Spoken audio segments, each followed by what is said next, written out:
Muy buenos días, amados hermanos. Les saludo en el amor del Señor y saludamos también a todos quienes nos ven a través de nuestra señal en la internet en www.Iglesia Cristiana La Serena y también quienes nos escuchan a través de nuestra radio Iglesia Cristiana La Serena 24/7. Vamos a ir a la palabra del Señor en el libro de Romanos que hemos estado examinando y hoy día vamos a comenzar con el capítulo 11. Con el capítulo 11.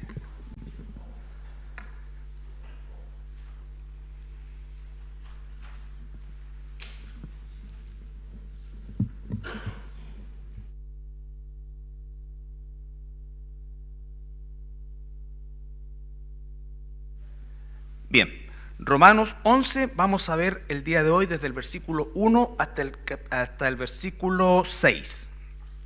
Dice así la palabra del Señor. Digo pues, ¿ha desechado Dios a su pueblo? En ninguna manera, porque también yo soy israelita de la descendencia de Abraham, de la tribu de Benjamín. ¿No ha desechado Dios a su pueblo, al cual desde antes conoció? ¿O no sabéis que dice de Elías la Escritura, cómo invoca a Dios contra Israel diciendo, Señor, a tus profetas han dado muerte y tus altares han derribado, y solo yo he quedado y procuran matarme? Pero, ¿qué dice la divina respuesta? Me he reservado 7,000 hombres que no han doblado la rodilla delante de Baal. Así también, aún en este tiempo, ha quedado un remanente escogido por gracia. Y si por gracia, ya no es por obras. De otra manera, la gracia ya no es gracia. Y si por obras, ya no es gracia. De otra manera, la obra ya no es gracia. La obra ya no es obra. Padre, te damos gracias esta mañana por el privilegio de estar delante de ti, escudriñando tu palabra en libertad, Señor, y aprendiendo de esta carta hermosa que tú nos has entregado. Y también, Señor, rogando al cielo, rogando a ti, Señor, que podamos ser no solamente enseñados por ella, sino que instruidos para poder aplicar lo que tu palabra nos enseñas. Gracias, Señor amado, en el nombre de Jesús. Amén. Bien, antes de comenzar, esto no fue una pelea conyugal, ni el gato, ni nada, ni tampoco que me peleé con la máquina de afeitar. Me quemaron algunos granullos que tenía por ahí, así que ahí están en proceso de cicatrización. Por otros lados también, pero no se los puedo mostrar. Habían un par malignos por ahí, pero se fueron. Este capítulo 11, recordamos que los capítulos 9, 10 y 11 son un paréntesis, por decirlo de alguna manera, que el apóstol Pablo hace en su enseñanza y se refiere específica y exclusivamente a lo que es el plan de Dios para Israel. El plan de Dios para Israel. Entonces, ¿por qué hace esto? Porque ciertamente ya había surgido en aquel entonces, de alguna manera, en la medida que la iglesia avanzaba, ¿no es cierto?, en el imperio, las congregaciones se multiplicaban. También era cierto que la presencia judía comenzaba a disminuir, a diferencia de las iglesias iniciales, y aumentaba la cantidad de miembros que no eran judíos, denominados gentiles. Por lo tanto, de alguna manera se pensaba y comenzó a surgir la idea de que ya Dios había dejado de lado su plan con Israel y que ahora la iglesia era, por así decirlo, quien reemplazaba a Israel. Y esto, desgraciadamente, a lo largo de los siglos fue tomando más cuerpo hasta transformarse prácticamente en una especie de doctrina que hablaba de la teología o la doctrina del reemplazo. Doctrina que abrazan algunas congregaciones de línea principalmente reformados en relación a lo que es el tema con Israel, que consideran que ya Israel no tiene nada que ver ni nada que hacer y que finalmente la iglesia ha reemplazado a todo lo que es las promesas y el proceso que Dios tiene con su pueblo. Cosa que, si tú has venido los días miércoles a los estudios, podrás tener todos los argumentos para saber que esto no es así. No es así, al contrario. Entonces, Pablo comienza esto y también es un mensaje para nosotros que nos va a enseñar acerca de que Dios sigue adelante con Israel y que, como lo va a decir un poco más adelante en este mismo capítulo 11, Él, ¿no es cierto?, los ha endurecido momentáneamente. Entonces, eso también es importante. Nosotros no podemos fluctuar entre los extremos del antisemitismo, por un lado, ¿no es cierto?, que forjó principalmente en la Edad Media o a partir de la Edad Media el catolicismo romano, y no nos olvidemos que los reformadores, Calvino, Lutero y los anteriores, todos ellos tenían una formación monástica o sacerdotal desde el punto de vista católico. Por lo tanto, culturalmente ellos también ya estaban de alguna forma sesgados, ¿no es cierto?, en relación a la realidad de Israel. Además que en aquella época, por supuesto, era impensado que se cumpliera una profecía tan importante como es otra vez el resurgimiento de Israel como país o como nación. Entonces tenemos un extremo del antisemitismo y por otro lado tenemos el extremo de apoyar, por decirlo de alguna manera, todo lo que Israel hace y que Israel no se equivoca y que Israel es todo, y tampoco es así. Tampoco es así, porque ciertamente es una nación pecadora como la nuestra, ¿no es cierto? Y comete errores, los ha cometido, los comete y los seguirá cometiendo. O sea, nosotros no somos partidarios de la política que pueda tener Israel como nación, ¿no es cierto? Y eso también es importante saberlo, porque no es que nosotros estemos en contra de alguien, o en este caso de cualquier persona que esté en contra de Israel o de sus políticas, pero otra cosa es considerar que Israel no tiene nada que ver o nada que hacer en esta nueva etapa o en el periodo del Nuevo Testamento, ¿no es cierto? Eso no es así. Y por otro lado, las políticas que Israel establezca como tal, económicas, militares, ¿no es cierto?, son ciertamente políticas que pertenecen a un Estado también político. Pero estamos hablando de que Dios, y a veces se confunden las personas, está todavía y tiene planes para su pueblo Israel. Y esto es súper importante, porque vamos a aprender la doctrina también del remanente. ¿Qué significa? Que no todos, o no por ser israelita o nacido en Israel o de descendencia judía, automáticamente es pueblo de Dios. No es así. No es así. Así como también no todo el que me dice Señor, Señor, entrará al reino de los cielos. No todo el que asiste a una iglesia es nacido de nuevo, y esa es una realidad a la cual también nosotros nos enfrentamos. Entonces alguien puede decir, oye, no, yo soy miembro o participo en una iglesia X. El solo hecho de asistir, participar, no nos hace hijos de Dios. Lo que nos hace hijos de Dios es realmente haber nacido de nuevo. Y eso es algo que de alguna u otra manera se va a notar. ¿Por qué? Porque tenemos una nueva naturaleza. Y esa nueva naturaleza tiene nuevos valores, esa nueva naturaleza tiene nuevas prioridades, esa nueva naturaleza transforma.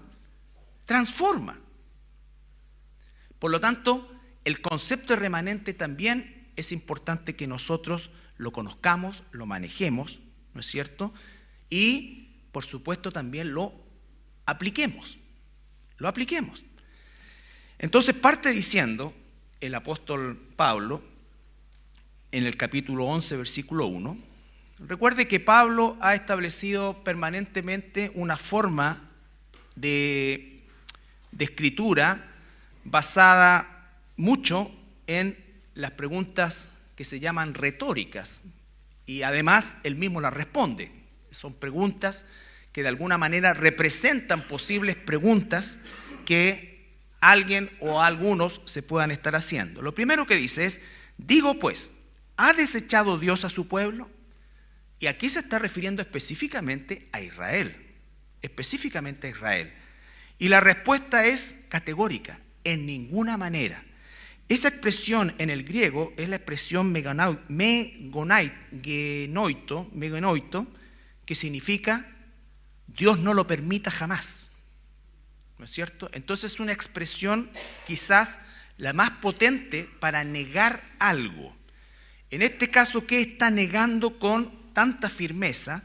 El hecho de que Dios ha desechado a Israel. Eso no es así, y aquí específicamente se está enfocando en Israel, en el pueblo de Israel. Recuerden ustedes que otra de las cosas que tiende a confundir esto es que no se reconoce o no se asume o no se asimila o no se estudia el hecho de que el Israel que existe hoy desde el punto de vista étnico corresponde solamente a la casa de Judá. Y recuerden ustedes que la casa de Judá está constituida, por supuesto, mayoritariamente por los descendientes de la tribu de Judá, los benjaminitas, de los cuales era el apóstol Pablo, y una porción de levitas. Y a eso la Biblia le denomina la casa de Judá. Y a las tribus del norte, que finalmente se perdieron, se dispersaron, se asimilaron, le llama la casa de Israel, Efraín, o en algunos casos menores, les dice, ¿no es cierto?, Samaria.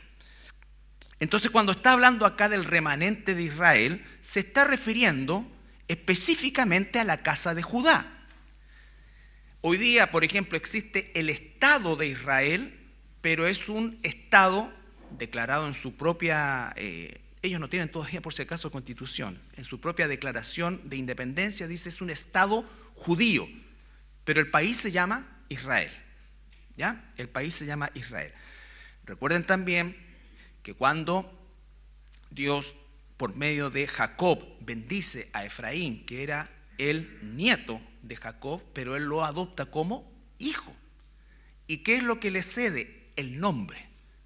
La capital quedó para la casa de Judá, pero el nombre quedó para los descendientes de Efraín, que son las tribus del norte. Entonces todo eso lo hemos aprendido y hemos invertido, los que han venido, ¿no es cierto?, más de 2 años en esto, o casi 2 años, para entender que Dios no ha desechado a su pueblo Israel. A su pueblo Israel. Es tan importante esto, hermanos, que nosotros vamos a encontrar que al final de los tiempos vamos a estar en una ciudad, en una capital, cuando haya cielos nuevos, tierra nueva, y la capital de ese cielo nuevo y esa tierra nueva, si usted lee Apocalipsis 21, es Jerusalén. Y hay 12 puertas en la muralla, y esas 12 puertas tienen los 12 nombres de las 12 tribus de Israel. Israel no se acaba nunca. La Biblia habla, trata acerca de Israel de tapa a tapa. Es su pueblo. Y no es que la iglesia reemplaza a Israel. La iglesia es injertada en Israel, y eso también lo enseñó en Romanos el apóstol Pablo. Entonces, entender esta instancia es fundamental para poder también entender estos pasajes. ¿Ya? Digo pues, ¿ha desechado Dios a su pueblo? La respuesta es categórica, en ninguna manera. Porque también yo soy israelita. Él se presenta como la evidencia primaria de que Dios no ha desechado a su pueblo. Lo está usando a él. Un benjaminita de la casa de Judá, un fariseo de fariseos, un hombre absolutamente embebido de la tradición farisea, rabínica, ¿no es cierto?, que era el más feroz perseguidor de la iglesia, hasta que el Señor Jesucristo lo tomó, lo transformó. Y ese es un milagro gigantesco, como lo que pasó contigo y conmigo. Pero Pablo no dejó de ser un israelita. Él fue tomado y está claramente dando a entender acá de que Dios no ha desechado a su pueblo Israel. Él se presenta como la primera evidencia. Dice, yo soy israelita de la descendencia de Abraham, de la tribu de Benjamín. No dice yo era israelita, yo no, yo soy de la tribu de Benjamín, yo soy de la descendencia de Abraham. Y entendemos que Abraham no era israelita, Abraham era un hebreo. Abraham nació en el sur de lo que hoy día es Irak, en Ur de los Caldeos. Él es un semita. Abraham no pertenece a ninguna tribu, Abraham es la raíz de Israel, la raíz de Israel. Y nosotros somos hijos de Abraham también, porque al igual que Abraham, hemos creído a Dios. Hemos creído a Dios. Entonces, sigue avanzando, versículo 2. No ha desechado Dios a su pueblo, al cual desde antes conoció. Y recuerden que la palabra conoció es la palabra ginosko, que significa no solamente saber algo, sino que significa tener intimidad con ese alguien, conocer realmente a alguien. ¿No es cierto?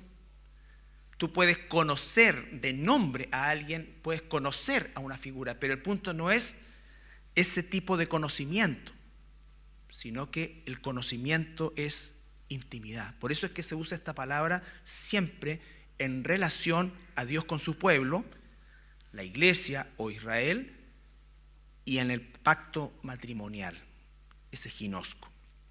Algunos pasajes.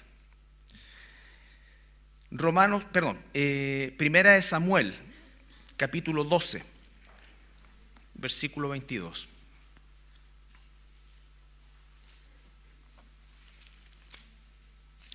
La Biblia está llena de palabras que hablan acerca del futuro de Dios con Israel.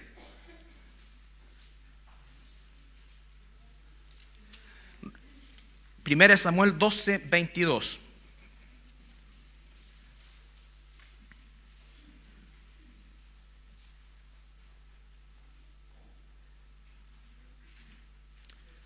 Aquí estamos en los orígenes, por decirlo de alguna manera. Después de ese periodo terrible de los jueces, surge el profeta Samuel, que dice: pues Jehová no desamparará a su pueblo por su grande nombre, porque Jehová ha querido haceros pueblo suyo. Esa expresión, pueblo suyo, es la misma expresión que se usa en el Evangelio de Juan cuando dice: nadie podrá arrancarlos de mi mano. Es decir, le pertenecemos, nadie podrá arrancarlos de mi mano. Pueblo suyo es. Él lo eligió.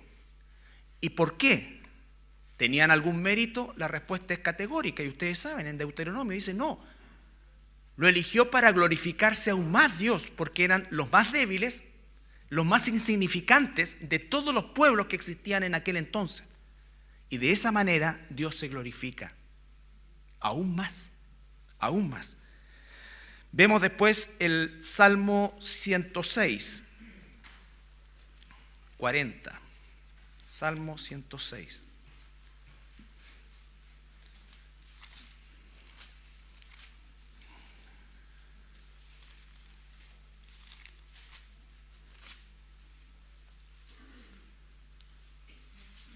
Salmo 106, 40 al 48. Es una porción larga.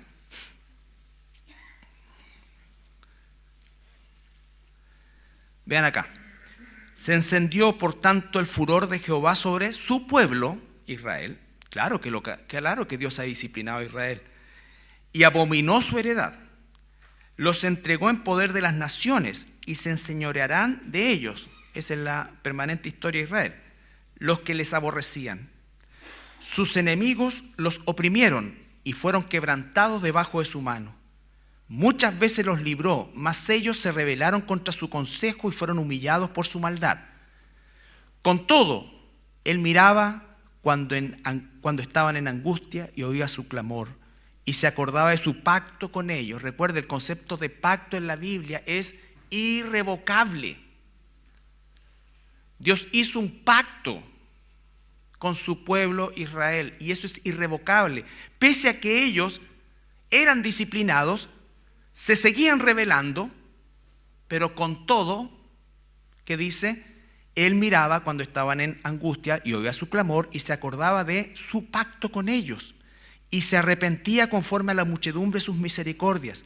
Hizo asimismo que tuviesen de ellos misericordia todos los que los tenían cautivos. Sálvanos, Jehová Dios nuestro, y recógenos de entre las naciones para que alabemos tu santo nombre, para que nos gloriemos en tus alabanzas. Bendito Jehová Dios de Israel, desde la eternidad y hasta la eternidad. Y diga todo el pueblo, amén, aleluya. Entonces vemos que Israel siempre o en demasiadas oportunidades violaba el pacto. Pero la fidelidad de Dios o ese pacto se mantiene no por la fidelidad de Israel, sino por la fidelidad de Dios. Al igual que nosotros. Nosotros no somos fieles a Dios. Más bien nosotros somos infieles a Dios. Pero Él hizo un pacto por medio de Jesús.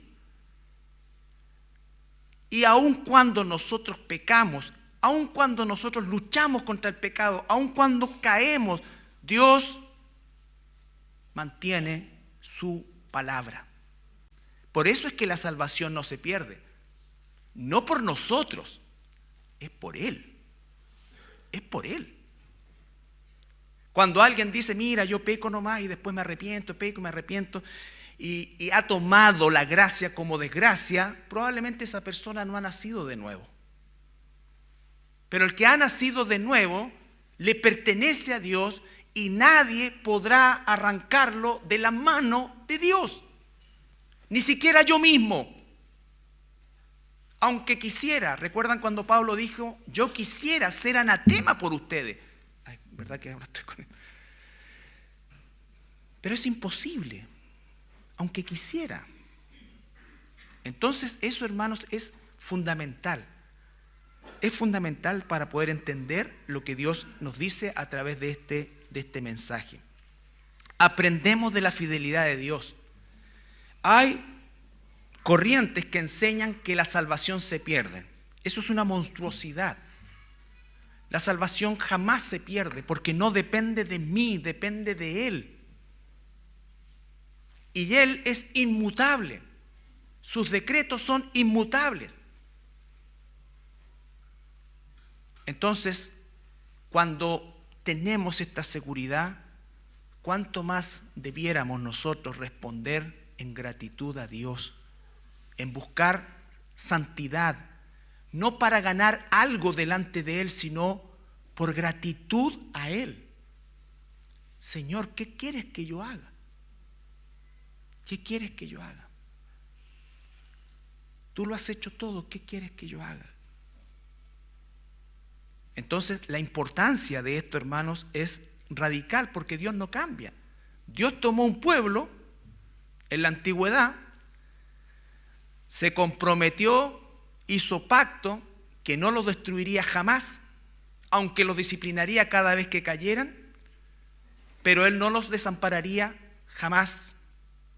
Dios te tomó a ti, me tomó a mí, y Él prometió, puso su sello, y nadie puede arrancarme de ahí. Nadie puede arrancarme de ahí. Entonces, ¿todos los israelitas son salvos? Aquí lo va a explicar también. Esto también es importante. ¿Por qué? Porque ciertamente dice, versículo 2, 11:2. Romanos 11:2. ¿No ha desechado Dios a su pueblo, al cual desde antes conoció? ¿O no sabéis? Y aquí va a ocupar una escena del Antiguo Pacto en relación específicamente al profeta Elías, ¿no es cierto? ¿O no sabéis qué dice de Elías la Escritura? ¿Cómo invoca a Dios contra Israel diciendo, Señor, a tus profetas han dado muerte y tus altares han derribado y solo yo he quedado y procuran matarme. Eso está en 1 Reyes capítulo 19. Después lo pueden leer, se lo voy a resumir.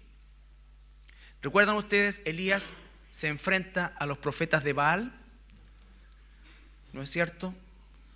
Los profetas de Baal hicieron todas sus cosas durante todo el día, bailaron, se cortaron, y no pasó nada, y Elías pide incluso que mojen una y otra vez el sacrificio y finalmente cae fuego del cielo porque Dios responde. Y Elías estuvo degollando falsos profetas un buen rato, ¿ya? Eran más de 400, por lo tanto, una victoria inmensa en el nombre de Dios. Pero sucede que Jezabel, ¿no es cierto?, la esposa del rey Acab, que lo que hace, dice, y se juramenta a ella. ¿Para qué? Para matar a Elías. Y Elías huye. Normalmente, hermanos, el momento más débil que nosotros tenemos es después de alguna, entre comillas, victoria espiritual. Hicimos un estudio evangelístico, todos recibieron al Señor, vimos la mano de Dios, vimos esto y como que de repente nos relajamos y... Entonces tenemos que cuidarnos, siempre, permanentemente. ¿Qué pasó con Elías? Arrancó. ¿Y qué es lo que él le dice a Dios? Quedo yo solo. Y me andan buscando para matarme. Él pensó que habían desaparecido todos los profetas y todos los israelitas. ¿Por qué? Recuerde la escena, estamos en el reino del norte, Elías fue un profeta para el reino del norte, y la nación de Israel que estaba mezclada con todo esto ya, se había vuelto completamente idólatra. Y Elías ve que a pesar de todo lo que hizo y la victoria que tuvo, él huye despavorido y con temor y dice: yo soy el único que queda. Todos los demás doblaron su rodilla a Baal o murieron a manos de Jezabel, y yo soy el único que queda. Versículo 4. Pero, ¿qué le dice la divina respuesta? ¿Qué le responde Dios? Me he reservado 7,000 hombres que no han doblado la rodilla delante de Baal. De todos los apóstatas del reino del norte, Dios se reservó 7,000. Y recuerden que el número 7, o 7,000 o 70, siempre tiene un sentido de perfecto, de total, de completo. Me he reservado 7,000. La apostasía era algo que estaba absolutamente desenfrenado en el reino del norte, al punto que Dios permite finalmente que los asirios se los lleven, los lleven cautivos, pero no solamente eso, sino que los dispersan, y esa dispersión en el imperio asirio hizo ¿qué cosa? Que perdieran completamente su identidad. Completamente su identidad. No fue así con el caso de Judá, pero dice: me he reservado de todo ese lote 7,000. No estás solo. No estás solo. Estadísticamente es una minoría. Y el cristianismo bíblico siempre es una minoría, hermanos. Nosotros estamos viviendo en nuestra época, hoy, una apostasía horrible en millones de lugares que se dicen iglesias y no lo son. Una hermana me compartía algo que yo pensé que era una broma, pero no era una broma porque me encargué de buscarlo. Hay una iglesia cuyo apóstol está vendiendo lotes en el cielo a $100 el metro cuadrado. ¿Te puede entender? Y hay gente que está comprando.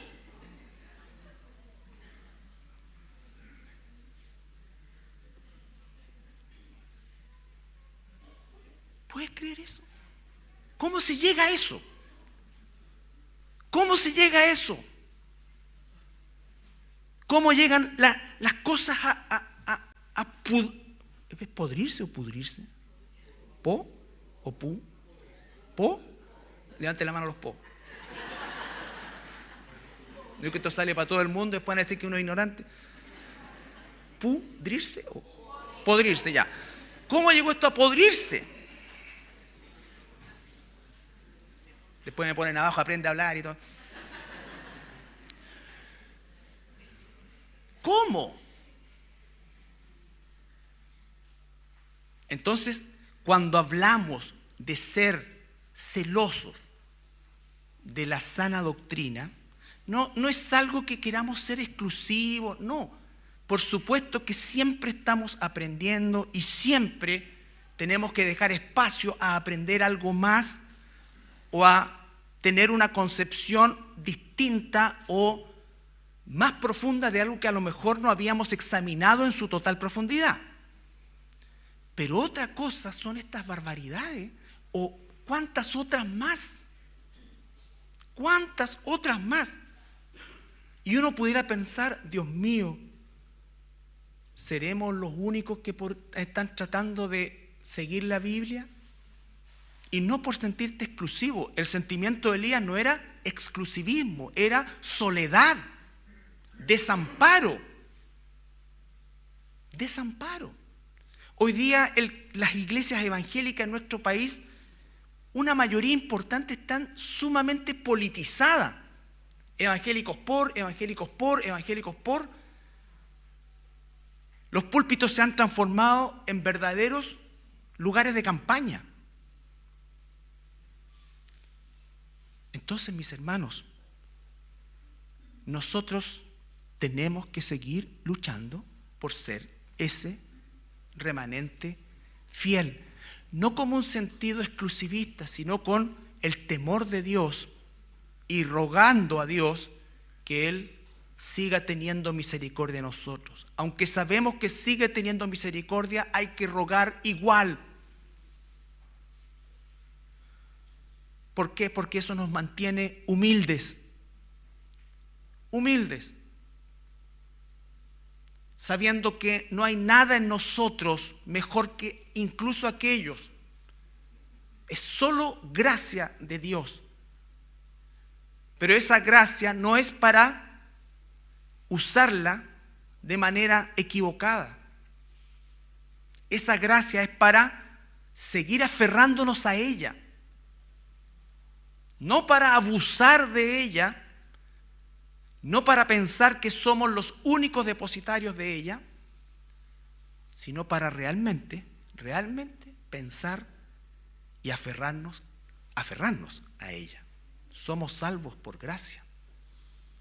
Por gracia el Señor nos da esta libertad de poder escudriñar la Escritura y encontrar su verdad en ella. Pero la falta de temor de Dios está entrando mayoritariamente en las iglesias evangélicas en general. Cuando ordenan ministros homosexuales, cuando ordenan una serie de cosas, cuando se tranza con el mundo. Nosotros no estamos puestos aquí para condenar a una persona homosexual, no. Estamos para orar, para que Dios toque su corazón, lo cambie, como cualquier otro pecado, pero no para volvernos a ellos. Ellos tienen que volverse a Dios. Hay iglesias que han adherido al día, o creo que es el mes ahora, del orgullo gay. Porque esa es su forma de demostrar amor. No es así, hermano. No es así.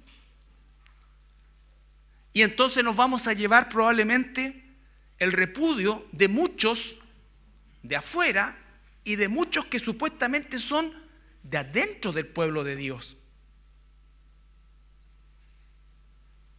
Hay iglesias donde se ha transformado el púlpito en un verdadero escenario de variedades. Hay números. Las niñas que bailan, ¿no es cierto? La música, esto, canto, y después una reflexión cortita y para la casa. Y la gente entonces va por eso. Si una persona no viene a la iglesia por la palabra de Dios como primera cosa, está con la motivación equivocada. No debe venir ni por el pastor, ni por la alabanza, ni por esto, ni por... Debe venir ¿por qué? Porque como el siervo brama por las corrientes de las aguas, así clama por ti, oh Dios, el alma mía, y mi alma tiene sed de ti. ¿Dónde saciamos nuestra sed? En su palabra. Si tú estás siendo enseñado en la palabra, por eso dice, recuerdan en la carta que leímos hace un tiempo atrás, los obispos, los pastores, los que enseñan bien, ténganlos por digno de doble honor, dice. ¿No es cierto? A los que enseñan bien, esa es la cláusula. No a cualquiera. Puedes estar de acuerdo o en desacuerdo, pero si la palabra de Dios es la que nos, en definitiva, domina y mandata, no importa lo que tú pienses, lo que yo piense, ambos tenemos que sujetarnos a ella. Hermanos, por eso es que el púlpito no es un lugar, este es un lugar sagrado en el buen sentido de la palabra, no sacro. No es que toco esto, no. Ni estoy enfermo, no. Sagrado porque está separado, ¿para qué cosa? Solo para predicar la palabra de Dios de una forma unidireccional. Aquí no hay opiniones. Por eso la predicación debe ser hecha con tanto temor, porque se supone y debiera ser que es la voz de la palabra de Dios, es Dios hablando a su pueblo. Es distinto. ¿Por qué ustedes creen que el miércoles se hace el estudio desde ahí? Porque ahí opinamos, hablamos, nos reímos. Pero acá no. Esto es el espacio donde solo se puede predicar la palabra de Dios. Esto no es para contar mi historia, no es para contar esto, no es para que suba alguien y cuente lo que le pasó esta semana. No. No. Esos instrumentos son solo para tocar música cristiana. Nada más. No que mira, los jóvenes están haciendo una banda y les vamos a prestar los instrumentos. ¿Suena eso estricto para algunos? Pero ¿cómo? Bueno, así es como empiezan las cosas a cederse. El púlpito es para la predicación unidireccional de la palabra de Dios. Nosotros debiéramos comenzar los sermones diciendo así dice Jehová y hacernos responsables de lo que viene después. Porque si yo digo así dice Jehová y estoy contando una mentira, una historia o cualquier otra cosa, entonces me la tendré que ver con Jehová. Eso es, hermanos, la responsabilidad del púlpito. Ese es el temor de Dios. Esa es la obsesión por ser bíblico. Los estudios que nosotros hacemos son de años. Porque no es llegar y tomar un tema y hablemos del amor. No. Escudriña la Escritura, aprende para que tu lectura y tu estudio bíblico y tu escudriñar sea eso, más bíblico. Que entiendas el Nuevo Testamento. Y ahora vamos a estudiar parte de los evangelios con la concepción de lo que hemos aprendido a lo largo de estos 2 años, para ver realmente cuál era el foco de Jesús y cómo nosotros obtenemos, ¿qué cosa? Enseñanza de eso. Enseñanza de eso. ¿Y esa enseñanza para qué es? Para que cambie mi manera de pensar y cambie mi manera de vivir. Entonces, volvemos al pasaje. Romanos 11. Dios le dice a Elías, Elías, hay 7,000 hombres que no han doblado su rodilla a Baal. Cuando alguien adhiere al orgullo gay, dobla su rodilla a Baal. Cuando alguien usa la iglesia o lo que sea, o el púlpito para la política, dobla su rodilla a Baal. Cuando se cuentan mentiras desde el púlpito, cuando se usa el púlpito para cualquier otra cosa, se está doblando la rodilla a Baal. Y así es como desgraciadamente vemos una y otra vez que por eso es que estamos viviendo la época de la iglesia de la Odisea. Una iglesia que en general le produce arcadas al Señor. Esa es la realidad de las cosas. Entonces, probablemente nosotros no tenemos una mayor idea de esto, pero basta darse un recorrido por ciertos lugares y te vas a dar cuenta de muchas cosas. De muchas cosas. Un púlpito transformado o un pastor transformado en un coaching. ¿Significa que no damos ánimo a la hermandad? Por supuesto que sí, pero aquí no vienes a tener mejores negocios, a cambiar tu economía, no, aquí vienes a buscar a Dios. Y por sobre todas las cosas, el Evangelio nunca es para eso. La palabra de Dios no es para eso. Básicamente es para llamarnos permanentemente al arrepentimiento, porque nuestro mayor problema es que, igual que Israel, aunque somos sus hijos, aunque estamos elegidos, preferimos pecar muchas veces y de forma consciente. Pero bendito sea el Señor, como dice 1 Juan, tenemos defensor con el Padre, a Jesucristo. Pero debemos ir en arrepentimiento genuino y luchar por no pecar. Luchar por no pecar. Bueno, 2 Corintios capítulo 7, versículo 1.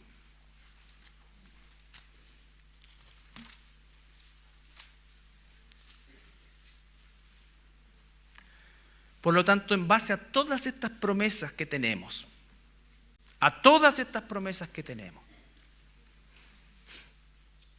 Segunda de Corintios 7:1.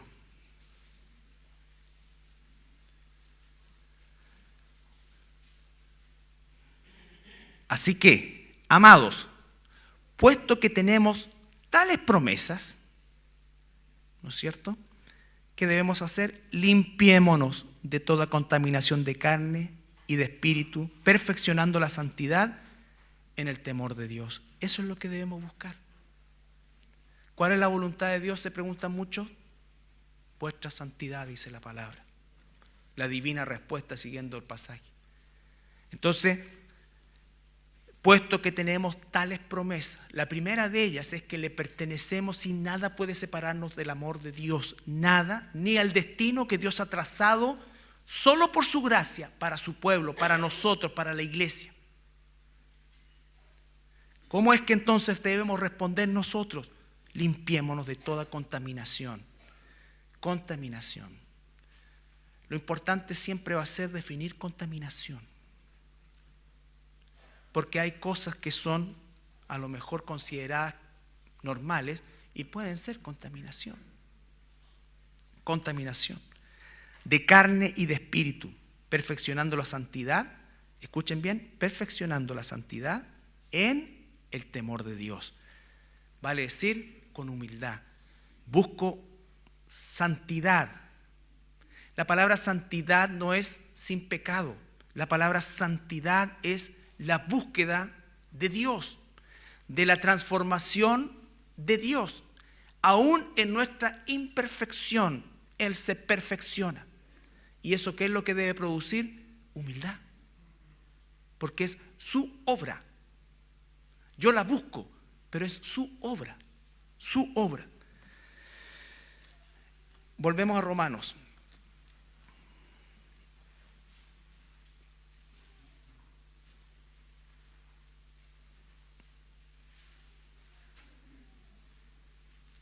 Versículo 4, 5.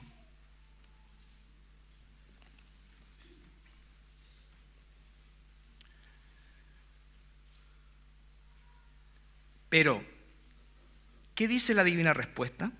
Me he reservado 7.000 hombres que no han doblado la rodilla delante de Baal. Así también, aún en este tiempo, en ese tiempo y en este tiempo, presente continuo, ha quedado un remanente escogido por gracia. Sí, somos escogidos, pero es por gracia.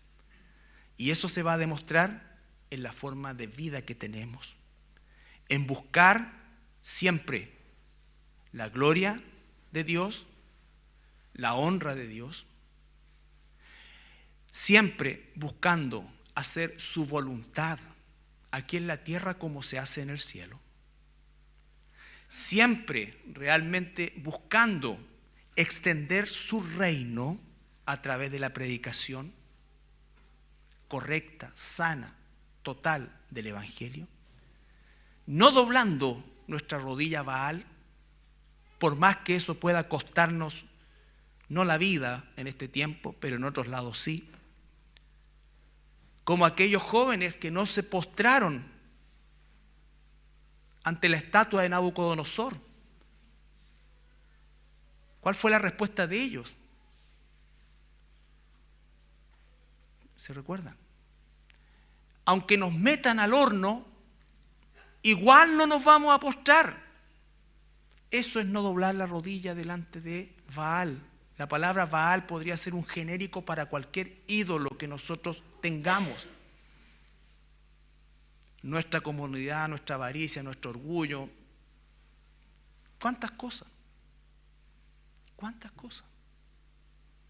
Entonces, mis hermanos, así como Elías recibió esa respuesta, nosotros también recibimos esa respuesta. No nos olvidemos que el cristianismo bíblico que busca hacer realmente la voluntad de Dios, podemos tener algunas diferencias de interpretación, es cierto, pero otra cosa es la apostasía. Aún aquellos que quizás tienen una concepción y una cosmovisión no bíblica del estatus de Israel frente a las promesas de Dios, aún somos hermanos.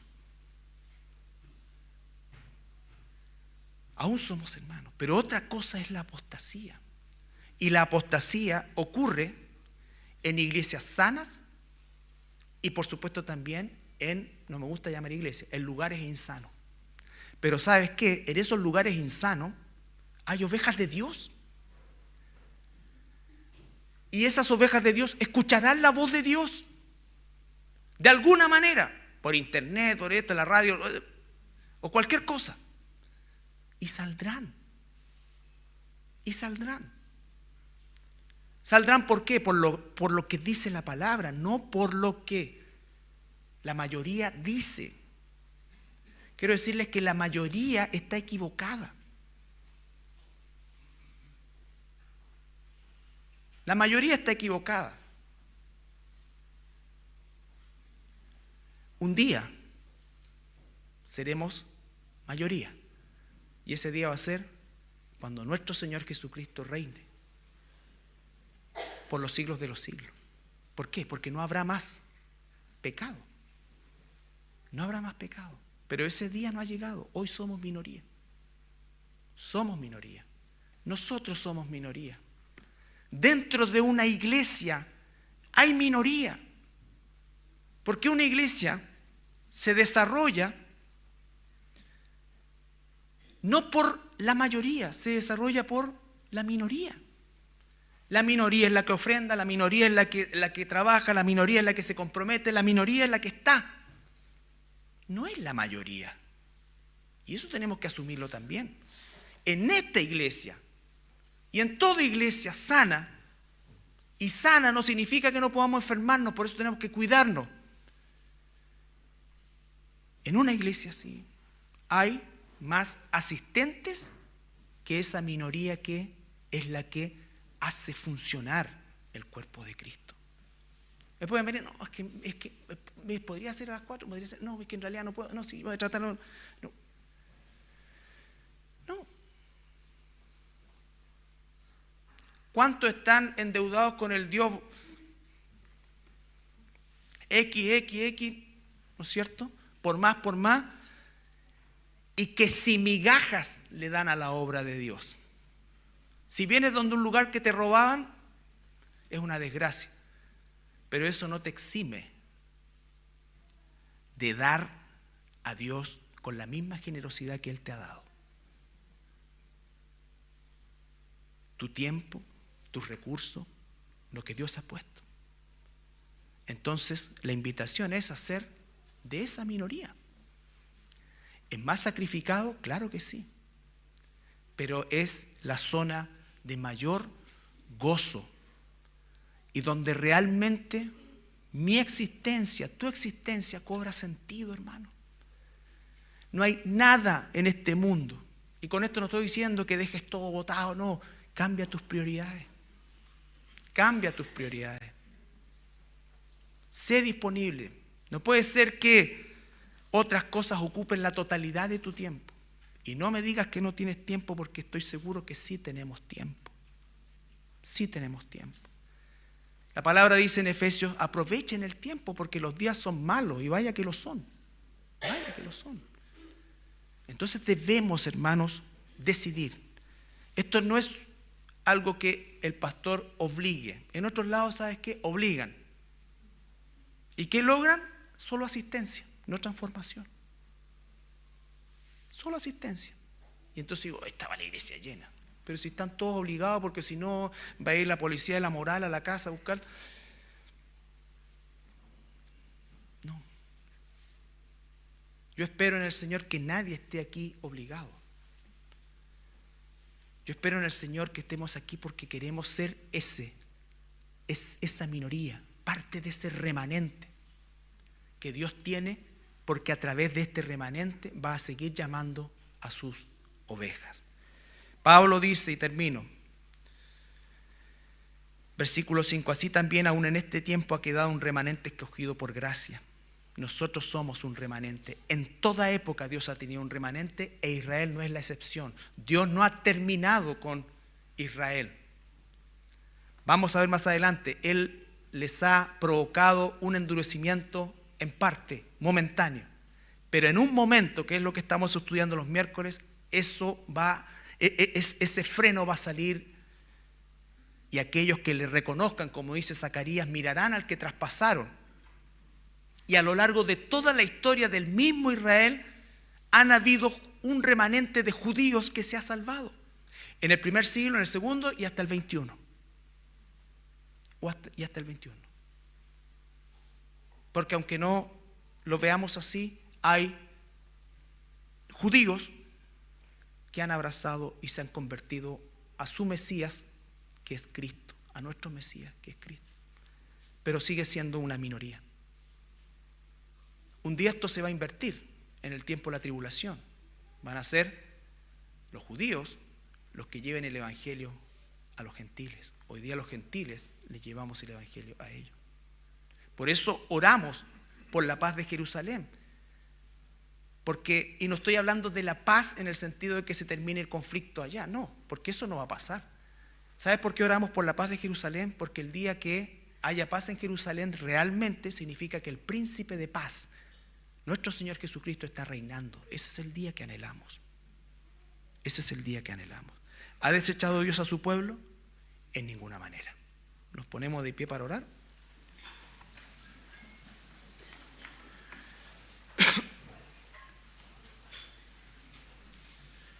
Padre, te damos gracias esta tarde ya, Señor, por tu palabra. Oramos y rogamos, Padre amado, que tú abras cada día más nuestra mente, nuestro corazón, a tu palabra, a esa transformación, Señor, a la que nos tenemos que entregar cada día, a fin de glorificar tu nombre, por causa de tu amor, tu fidelidad, tus promesas, Señor. Que esa sea la gran motivación que nosotros tenemos, Señor, de hacerlo. Ninguna otra tiene validez, Padre. Ninguna otra tiene validez. No buscamos santidad por orgullo o por sentirnos mejores que otros porque no lo somos. Buscamos santidad porque es lo que a ti te agrada, Señor, es lo que a ti te honra y es lo que tú usas, Señor, para transformar nuestra vida y llegar a la vida de otros que aún no han doblado su rodilla a ti, Señor. Aquellos que no han doblado su rodilla a ti, Señor, créanlo o no, lo acepten o no, tienen su rodilla doblada al mismo Satanás, Señor. A los Baales actuales. Porque no existe ningún ser humano que no sea esclavo de alguien. O somos siervos tuyos o son esclavos de Satanás. Aunque no lo reconozcan, y esa es la mejor prueba de que Satanás es un artista del engaño, Señor. Mucha gente cree que es libre y que piensa lo que quiere y que no quiere encajonarse con nada, Señor. Pero la verdad es que esa gente es esclava también. Si pudiera ver su condición espiritual, así lo vería, Padre. Pero tú nos has puesto a nosotros para ser esa luz, esa sal en medio de esta nación, en medio de un barrio donde nos pusiste, en medio de una familia en la que nos pusiste, Señor, en medio de un trabajo donde estamos, Padre. Que nunca perdamos de vista el propósito principal que tú tienes con cada una de las cosas que nos has provisto. Gracias, Padre amado, en el nombre de Jesús. Amén. Tomen asiento, por favor.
ponemos de pie, por favor.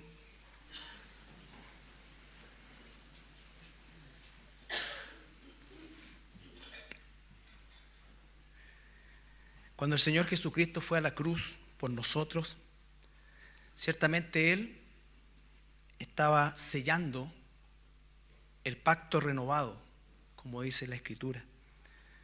No era un pacto como el que hizo inicialmente Dios con Abraham, sino que era un pacto, o mejor dicho, era el cumplimiento de ese pacto.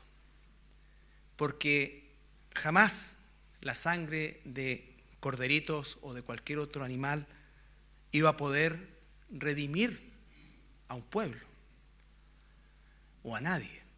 Era solamente cubrir por un año, por un periodo limitado de tiempo, el pecado de quienes estaban en el pueblo. Hasta que llegó el cumplimiento y vino el Cordero de Dios.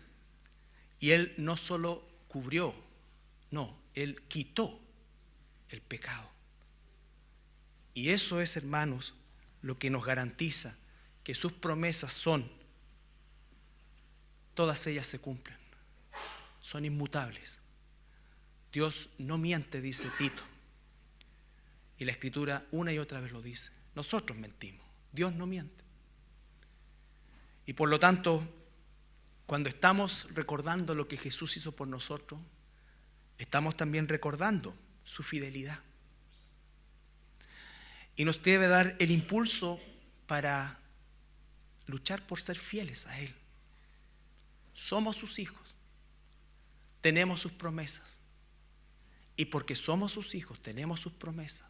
Y porque Él nos ha salvado, sin merecerlo, es que buscamos agradarle. Es que buscamos hacer su voluntad. Es que buscamos honrarle.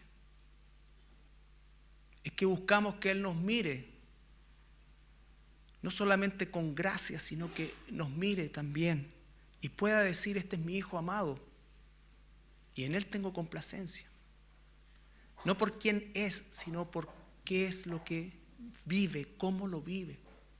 No por lo que tiene, sino por cómo es como hijo de Dios. Los frutos del Espíritu: amor, gozo, paz, paciencia, bondad, benignidad, dominio propio. Amor por aquellos que están sin Cristo. Amor por su cuerpo, la iglesia. Amor genuino. Espíritu de sacrificio como Él lo tuvo. No es espíritu de comodidad que nos tiene atrapados a todos. A todos nos tiene atrapados ese espíritu de comodidad. Iba a decir demonio comodidad, pero ya era como que van a pasar, Señor, para que lo expulse, no. Tú lo tienes que erradicar. Y no es un demonio, es una conducta humana. Es una conducta natural. Tenemos que luchar, pero que sepamos bien por qué lo hacemos. No nos estamos ganando nada, no estamos aportando nada, estamos agradando a aquel que lo hizo todo. El Señor Jesús, la noche que fue entregado, compartió esta ceremonia final. Al final de esa cena pascual, tomó pan, lo partió y se lo dio a sus discípulos y les dijo: tomen y coman, porque este es mi cuerpo, entregado por ustedes.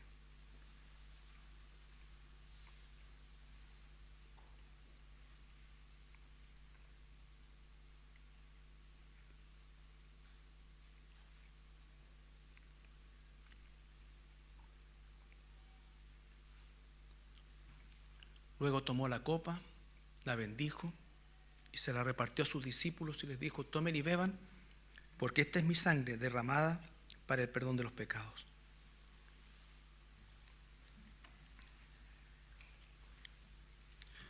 Señor, te damos gracias, bendito Jesús, por tu sacrificio, por tu fidelidad, porque tú fuiste a la cruz sin cometer pecado, para que nosotros pudiéramos ser declarados justos delante de ti.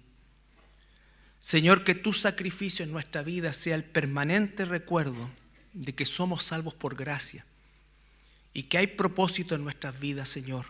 Un propósito que tiene que ver contigo. Un propósito, Señor, que es prioritario y debe ser prioritario para nosotros. pero que naturalmente no va a estar ahí. Y por eso es que tenemos que luchar para que así sea, Señor. Te damos las gracias, Padre amado, porque siempre, siempre nos concedes nuevas oportunidades cada día. En el nombre de Jesús, amén.